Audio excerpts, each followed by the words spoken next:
Extrait du livre MK, Abus rituel et contrôle mental, par Alexandre Le Breton. Chapitre 6. Traumatisme, dissociation et connexion aux autres dimensions. Sous-chapitre. Traumatisme et facultés psychiques paranormales. Les traumatismes peuvent-ils être à l'origine de certains phénomènes paranormaux? Peuvent-ils ouvrir la voie à certaines facultés psychiques? Créent-ils une brèche, l'ouverture d'une porte vers d'autres dimensions? Comme nous l'avons vu plus haut, il semblerait que oui. Les émotions ouvrent des portes vers d'autres mondes, et celles qui émanent de traumatismes sont particulièrement puissantes. Toutefois, les pouvoirs psychiques ne viennent pas forcément d'un traumatisme infantile. Ils peuvent venir de certains dons transgénérationnels plus ou moins aiguisés. Ils peuvent se développer par certaines pratiques et exercices énergétiques, mais ils peuvent aussi être le résultat de pactes passés avec des entités. Les satanistes et les lucifériens recherchent ces pouvoirs paranormaux pour accroître leur puissance, mais ils n'obtiennent qu'un asservissement aux démons en échange de ces pouvoirs. Le Saint-Esprit peut également transmettre des grâces de ce type, telles que la clairvoyance par exemple. Joseph Mahoney, un prêtre catholique de Détroit, aux États-Unis, qui travaille avec des patients souffrant d'un TDI, a listé une série de phénomènes étranges qui sont observés chez ces personnes fractionnées. Généralement, une faculté paranormale sera spécifique à une personnalité altère, et elle sera absente chez les autres. Voici ce que le prêtre écrit à propos de ces phénomènes paranormaux reliés aux troubles dissociatifs de l'identité. À noter que certains phénomènes rapportés dans cette liste sont souvent également rapportés dans des cas de possession démoniaque. Une grande sensibilité à l'hypnose et une rare capacité à provoquer des états hypnotiques et de transe chez les autres. Des mémoires du corps qui se manifestent physiquement. Ce sont des traumatismes du passé qui surgissent sur le corps de la même manière que le phénomène classique des stigmates. Ils peuvent apparaître et disparaître sans aucune intervention extérieure. Cela peut être des éruptions cutanées, des marques, des coupures, des brûlures, des pertes de sang, des bleus, des enflures ou d'autres changements physiologiques importants.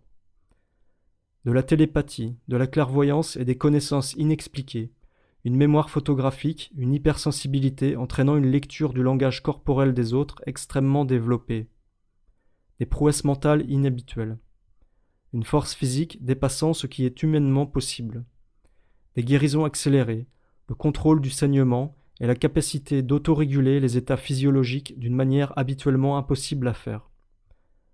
Une capacité à provoquer chez l'observateur un sentiment de froid, de mal-être ou de menace. Des actes d'automutilation extrêmes, une haine de Dieu et des objets religieux, une capacité à passer de longues périodes sans nourriture ni sommeil, une capacité à anesthésier une personnalité altère spécifique ou à bloquer une transmission nerveuse de douleur. Dans son livre The Secrets of Psychic Success, les secrets du succès psychique, la médium Angela Donovan écrit que selon sa propre expérience, il existe 3 voies par lesquelles peuvent se développer des facultés psychiques, dont une qui est directement reliée aux expériences traumatiques. Il y a ceux qui ont expérimenté un sévère traumatisme émotionnel. J'ai rencontré de nombreux psychiques qui sont arrivés dans ce domaine suite à la mort d'un proche, ou qui ont souffert d'un choc physique comme un coup à la tête. Cela peut littéralement ouvrir les portes et créer un état réceptif. C'est quelque chose qui peut être positif si la personne cherche à comprendre ce qui lui arrive. Mais si ce n'est pas le cas, cela peut être très déconcertant. Le développement de pouvoirs psychiques paranormaux a parfois été rapporté suite à des accidents causant un traumatisme physique ou à des expériences aux frontières de la mort. C'est le cas de la célèbre médium italienne Eusapia Palladino, qui a été victime d'un traumatisme crânien, au niveau de l'os pariétal, lors d'un accident durant sa petite enfance. C'est le cas également du célèbre médium hollandais Peter Urkos, qui a acquis des pouvoirs extrasensoriels suite à un traumatisme à la tête et à un coma de 3 jours en tombant d'une échelle. Urkos était considéré comme étant l'un des plus éminents clairvoyants du monde. Il a travaillé pour résoudre de nombreux cas de disparition ou de meurtres non élucidés. Urkos a déclaré « Je vois des images dans mon esprit comme sur un écran de télévision. Quand je touche quelque chose, je peux alors dire ce que je vois en lien avec cette chose. » Dans le livre The Psychic Worlds of Peter Urkos, le monde psychique de Peter Urkos, Norma Lee Browning rapporte ce que lui a confié Urkos concernant son traumatisme. Je me souviens lorsque je suis tombé et que je ne voulais pas mourir. Ensuite, cela a été le noir complet. Lorsque je me suis réveillé, je n'avais plus mon propre esprit. C'est à partir de là que j'ai eu mon don. J'étais dans l'esprit de quelqu'un d'autre, et j'étais effrayé parce que je ne savais pas ce qu'il se passait. Mon père et ma mère disaient que je n'étais plus du tout le même Peter qu'avant. Ils disaient que j'étais mort et que j'étais revenu avec deux esprits. Vous pouvez demander à mon père, je le jure. Il vous dira que son vrai fils, Peter, est mort et que je suis revenu avec deux esprits différents. Il y a deux esprits ici, ma chère, deux esprits, vous comprenez? Vous savez qu'il existe des gens avec deux personnalités? Eh bien, j'ai deux esprits. Mon père avait raison lorsqu'il disait que je n'étais plus le même Peter. Celui-ci est mort, il est revenu en entendant des voix et en voyant des images. Était-il vraiment un psychique ou un psychotique? Était-il possible qu'il soit schizophrène ou bien une véritable personnalité multiple? Était-il né de nouveau comme clairvoyant à cause du traumatisme crânien, tout comme Birdie Murphy était né à nouveau sous hypnose? Avait-il réellement un sixième sens ou était-il un malade mental? Ces questions m'intriguaient. Si l'histoire de l'accident de Peter pouvait être vérifiée, une lumière serait faite sur ce que l'on nomme les pouvoirs psychiques. J'ai toujours eu à l'idée que ces phénomènes psychiques paranormaux étaient quelque chose de naturel plutôt que surnaturel, un phénomène physique plutôt que métaphysique, physiologique plutôt que psychologique. Je suis convaincu qu'un jour, il sera prouvé que tout ce que l'on appelle expérience psychique a une explication d'ordre physique, avec les différents composants électrochimiques de la plus merveilleuse machine informatique qu'il soit, le cerveau humain. Les états de conscience altérés ou états dissociatifs sont la clé des facultés psychiques paranormales. Comme nous l'avons vu, un trauma extrême provoque une dissociation qui est un profond état altéré de conscience. La dissociation crée une certaine ouverture vers un monde alternatif, vers d'autres dimensions, vers l'immatériel et l'invisible. C'est sûrement la raison pour laquelle des phénomènes plus ou moins extraordinaires peuvent se produire avec certains individus. Les personnes ayant développé un TDI, ayant donc subi des traumatismes et une forte dissociation, ont montré des capacités physiques hors normes, dépassant le potentiel humain habituel. Mais ils peuvent aussi montrer certains pouvoirs psychiques paranormaux. Les traumatismes extrêmes et répétitifs semblent modifier ou créer des synapses particulières, c'est-à-dire des connexions neuronales, mais aussi activer certaines parties du cerveau habituellement dormantes. Cela provoque ainsi une sorte de bug dans la matrice, sachant que notre réalité tout entière n'est basée que sur nos perceptions, et que ces perceptions, nos cinq sens, ne dépendent uniquement que de ces connexions neuronales et des flux électriques qui y circulent. Si l'on ajoute à cela le fait que nous n'utilisons en moyenne que 10% de notre cerveau, alors nous pouvons dire que notre perception de la réalité est en fait très limitée, et qu'il est donc possible qu'elle puisse être grandement modifiée par quelques connexions neuronales se créant ou se modifiant lors des traumatismes. Comme nous allons le voir dans le chapitre suivant, c'est le vécu de l'enfant qui façonne les synapses et le fonctionnement de son cerveau. Les traumatismes extrêmes façonnent le cerveau tout en fractionnant les corps énergétiques, créant une ouverture vers d'autres dimensions et le développement de certaines facultés psychiques. Le docteur John Smices nous explique ainsi ce phénomène de matrice sur laquelle notre cerveau est branché. Les preuves neurologiques sont assez nombreuses pour montrer que nos données sensorielles, y compris somatiques, ne peuvent être identiques à des objets extérieurs, mais uniquement à des états cérébraux précis. Si nous ôtions le cerveau d'un enfant pour le relier à un ordinateur géant, qui enverrait des stimuli appropriés aux nerfs sensoriels, l'individu en question mènerait une sorte de vie moyenne parfaite. En fait, il vivrait toute vie que nous programmerions. Les champs sensoriels de la conscience sont des constructions du système nerveux, et non l'appréhension directe d'objets matériels extérieurs. En d'autres termes, les mécanismes physiologiques de la perception fonctionnent comme la télévision, et non pas comme un télescope. Les facultés psychiques et extrasensorielles que peuvent provoquer la dissociation et la connexion avec d'autres dimensions est une réalité totalement intégrée et utilisée dans la plupart des traditions pré-industrielles. L'anthropologiste Ruth Inge Heinz, qui a étudié les possessions dans de nombreuses cultures, écrit « Le concept qui définit un esprit sain diffère considérablement d'une culture à l'autre. Il peut être très destructeur de poser l'étiquette de maladie mentale sur un état extraordinaire de conscience. Un état de dissociation mentale ne veut pas forcément dire qu'il s'agit d'un individu auquel l'on doit mettre une camisole de force. De nombreux états dissociatifs qui se produisent en Asie du Sud-Est, par exemple, sont tout à fait contrôlés et intégrés dans la culture traditionnelle. Comme nous l'avons vu au chapitre 2, le chaman transforme un état subi en un état dominé, une dissociation passive en une dissociation active. C'est un guérisseur qui s'est auto-guéri. Dans certaines cultures, les personnes qui se comportent avec des caractéristiques de maladie mentale sont traditionnellement associées avec le divin. surtout si elles reçoivent des visions ou des messages spécifiques. La possession par une entité extérieure est souvent considérée comme une aide pour devenir guérisseur ou devin. Le DSM-4 Casebook, un complément du DSM apportant des cas pratiques et des témoignages, rapporte le cas d'une femme reconnue par sa communauté comme étant capable de communiquer avec les ancêtres et de prédire l'avenir. Parfois, Dieu entre dans moi, il fait très chaud lorsqu'il me donne des visions.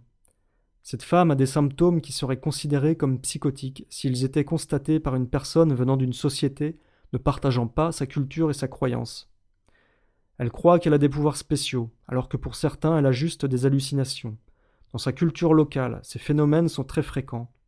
Sa communauté lui attribue le rôle de guérisseuse et accepte ses expériences et ses comportements anormaux comme quelque chose de tout à fait normal pour quelqu'un qui tient ce rôle. En effet, elle est une guérisseuse qui a beaucoup de succès. Sa communauté lui attribue donc le rôle de guérisseuse et son comportement n'est pas considéré comme quelque chose à traiter ou à guérir. Dans le livre Le défi magique, satanisme et sorcellerie, Jean-Baptiste Martin écrit « Ernesto de Martino commence par relever que dans les cultures qui sont habituellement l'objet d'études ethnologiques, on a très souvent observé que certains états psychiques particuliers étaient très courants, comme si les indigènes semblaient y être naturellement prédisposés. Ces états s'installent à la suite de traumatismes ou d'émotions qui précipitent le sujet dans une condition particulière, caractérisée par la perte de l'unité du moi. » Autrement dit, l'ethnologue de Martino décrit ici une dissociation pouvant provoquer un fractionnement, quand il parle de perte de l'unité du moi, ainsi qu'une séparation du corps physique et du corps spirituel, créant une ouverture vers une autre dimension et l'accès à la possession et aux pouvoirs paranormaux. C'est un processus courant dans les cultures pré-industrielles, mais également pratiqué par les cultes sataniques lucifériens. En octobre 2000, des Masong. Une fois en transe, ces hommes se transpercent les joues, les oreilles et la peau du corps. Trans vont également prouver leur pouvoir par des défis insensés, comme de grimper sur une échelle de 18 mètres dont les barreaux sont des lames finement aiguisées, sans aucunement s'ouvrir la plante des pieds. En 1992, dans un article intitulé Paranormal Experience in the General Population, dans le Journal of Nervous and Mental Disease, le Dr Colin Ross et le Dr Yoshi affirment qu'il y a un lien entre les expériences paranormales et dissociatives. Selon eux, les expériences paranormales seraient un aspect de la dissociation tout à fait naturel. Tout comme pour la dissociation, ces facultés psychiques peuvent être déclenchées par un trauma physique ou psychologique, généralement pendant l'enfance. Plusieurs études démontrent que de telles expériences paranormales sont plus communes chez les individus ayant un passé traumatique. Dans son livre The Osiris Complex, le Dr Colin Ross est très clair sur le lien qui existe entre traumatisme, dissociation et facultés psychiques. Il écrit « Selon mes données, analogiquement parlant, les gènes pour la dissociation et le paranormal sont étroitement liés les uns aux autres sur le même chromosome.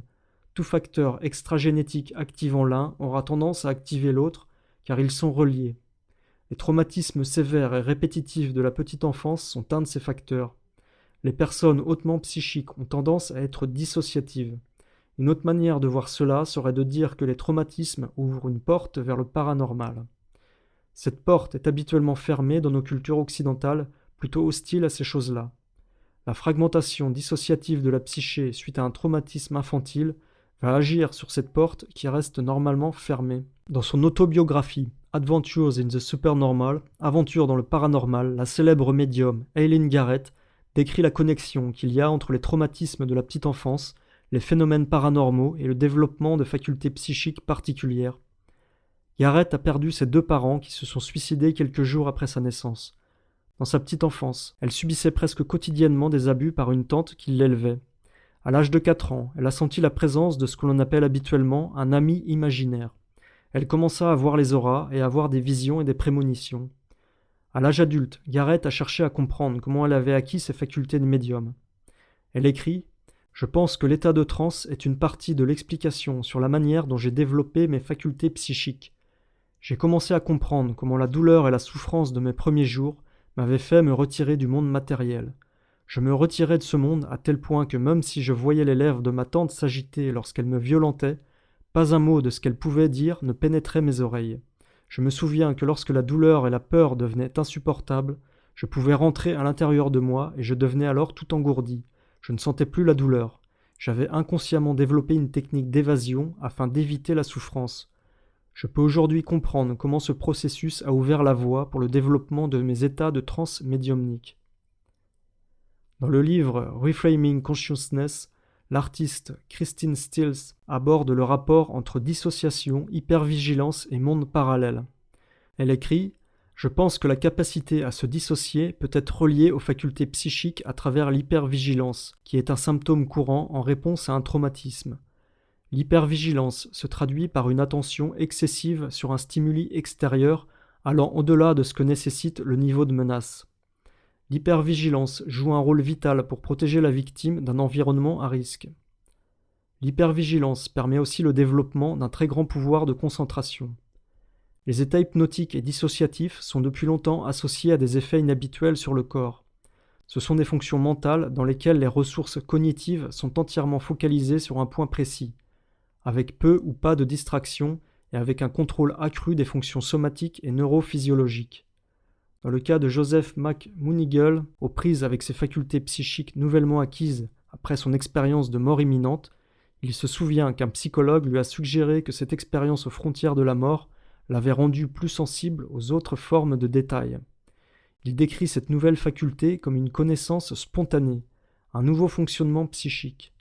L'hypervigilance dissociative bloque littéralement le bruit ou la pollution extérieure qui interfère habituellement avec le point de focalisation, permettant ainsi à la conscience d'accéder à une vision à distance ou d'autres phénomènes psychiques.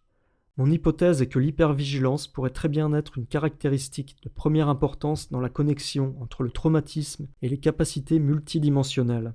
Ce qui peut également expliquer pourquoi à la fois les formes de méditation orientale et les techniques de concentration occidentales prennent une place de plus en plus importante dans le processus tel que la vision à distance. Selon moi, la dissociation traumatique et l'hypervigilance peuvent entraîner un processus filtrant le bruit mental et permettant ainsi à la conscience de fonctionner sur un mode multidimensionnel. Dans le livre The Shattered Self, A Psychoanalytic Study of Trauma, Le moi au lambeau, une étude psychoanalytique du trauma, les psychanalystes Richard Ullman et Doris Brothers rapportent le témoignage d'une femme de 36 ans, Jeanne, ayant été victime d'inceste qui débuta à l'âge de 10 ans avec son oncle et qui continua avec son père et son beau-frère. Les traumatismes semblent avoir développé certaines facultés psychiques particulières chez cette femme. Il est noté, la réaction habituelle de Jeanne face au viol était de se déconnecter complètement de son corps, se répétant à elle-même que cela n'est pas vraiment réel. Jeanne était fière de sa capacité à garder le contrôle lors des viols en ne montrant aucun signe visible d'angoisse. Elle se rappelait aussi un rituel avant d'aller se coucher, où elle ralentissait sa respiration au maximum. Elle restait ainsi immobile, comme une morte, afin de se rassurer sur le contrôle total qu'elle pouvait avoir sur son corps. Jeanne a raconté comment souvent, durant la journée, elle écoutait le silence, convaincue qu'elle possédait des pouvoirs extrasensoriels pour détecter les dangers. Elle marchait entre les bungalows avec ses yeux fermés, afin de tester ses facultés paranormales consistant à ressentir toute chose pouvant menacer sa sécurité. Jeanne a également rapporté avoir eu des prémonitions sur la tentative de suicide de sa mère. Elle a décrit des visions répétitives de sa mère se coupant la gorge quelques mois avant que cela n'arrive. Elle décrira une prémonition similaire à l'âge de 17 ans, avant que son père biologique réapparaisse soudainement à sa porte. Jeanne a aussi décrit sa relation avec un homme psychique, charismatique qui produisait et vendait des films pornographiques sadomasochistes. Elle a raconté qu'elle avait souvent participé à des scènes sadomasochistes. Des fois, cela durait plusieurs jours. Elle se retrouvait alors dans un état de détachement. Je quittais mon corps, en quelque sorte. Je me concentrais pour ne pas être blessé. Après ces séances, Jeanne affirme que ses souvenirs sur ce qu'il s'était passé étaient extrêmement vagues, et que seules les douleurs et les marques sur son corps pouvaient lui rappeler son expérience. Jeanne tirait une grande satisfaction de pouvoir ainsi séparer ses émotions de la douleur physique de son corps. Les courbatures et la douleur renforcent mon sentiment d'être quelqu'un de spécial. Les marques et les ecchymoses sont la manière dont je mesure l'estime que j'ai de moi, déclare-t-elle. Pour Gardner Murphy, l'ancien président de l'American Psychological Association, les maladies graves ou plus globalement les éléments perturbateurs ou les situations d'alerte peuvent conduire à développer une sensibilité psychique plus accrue. Nous pouvons prendre comme exemple le cas des personnes avec un trouble dissociatif de l'identité dont le sens de la vue s'est modifié, ce qui a eu pour conséquence de créer chez elles une mémoire photographique exceptionnelle. Cette mémoire photographique est également liée à l'hypervigilance et à l'hypersensibilité développée en réponse au traumatisme. Le cerveau des survivants d'abus met en place une hypervigilance constante et une capacité à lire les autres personnes de manière très précise. Ces personnes vont être capables de décrypter et d'analyser automatiquement et inconsciemment les comportements, le langage du corps, les expressions faciales, le ton de la voix et les autres signaux venant des bourreaux, ceci pour tenter d'obtenir une petite avance pouvant éventuellement leur éviter les violences, voire même la mort. Cette hypervigilance systématique restera présente pendant longtemps et dans toutes les situations. Avec le stress post-traumatique, le cerveau développe également des facultés sensorielles très fortes, décuplant l'ouïe, l'odorat, le goût, la vue et le toucher. La thérapeute et assistante sociale Susan Pease Bannett, l'auteure de The Trauma Toolkit, la boîte à outils du trauma, explique elle aussi comment certaines facultés paranormales peuvent se développer chez un individu ayant vécu de sévères traumatismes. Le fait de grandir dans un milieu violent oblige l'enfant à anticiper les humeurs des agresseurs, et pour cela il va devenir hyper-intuitif, une conséquence de son hypervigilance. L'enfant peut ainsi développer des capacités télépathiques ainsi qu'une sensibilité accrue de ses neurones miroirs et une sensibilité aux énergies électromagnétiques émanant des personnes.